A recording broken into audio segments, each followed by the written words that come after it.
আসসালামু আলাইকুম। আজকে আসছি কোরবাড়ি আরেকটা জায়গায়।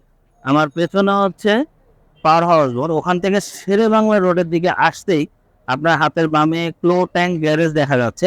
এখানে ক্লো ট্যাঙ্ক গ্যারেজের ঠিক পাশেই একটা মজাদার পুরি জায়গা পেয়েছি। সেটা হচ্ছে গোলামের পুরি। এই যে এখানে এর কিছু বিশেষত্ব আছে, সেটা হচ্ছে এর বিশেষত্ব আছে এখানকার পুরিগুলো ২ টাকা পিস। আপনারা পুরিগুলো দেখলে বুঝতে পারবেন।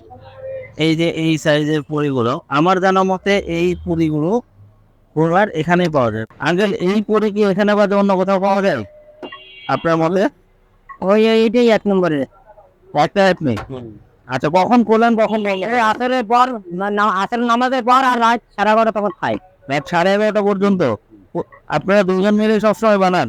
না, আরো লোক আছে, ৬ থেকে ৭ জন লোক লাগে। আর কত বছর ধরে এই ব্যবসাটা করছেন? ৩৫ থেকে ৪০ বছর হয়ে গেছে। জি, ৩৫ থেকে ৪০ বছর। 35 থেকে 40 বছর ব্যবসা শুরু করে আপনি করেছিলেন? না না, চাচা ছিল, গোলাম চাচা।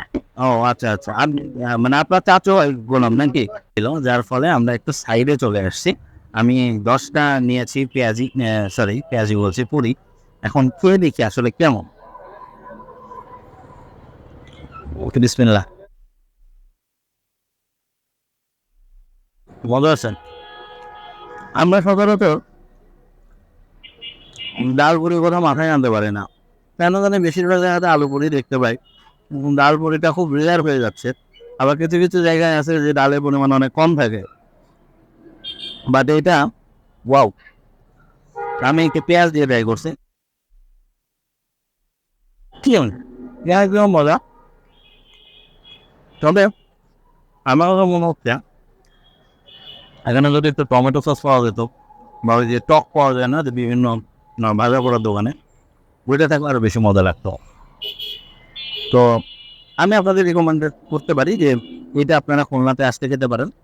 সময়টা অবশ্যই আপনাদের মনে আছে, আসরের নামাজের পরে আসতে হবে এবং রাত 11টা পর্যন্ত এই দোকানটা চলে। তার আগে আসলে বা অন্য সময় আসলে আপনারা কিন্তু পাবেন না।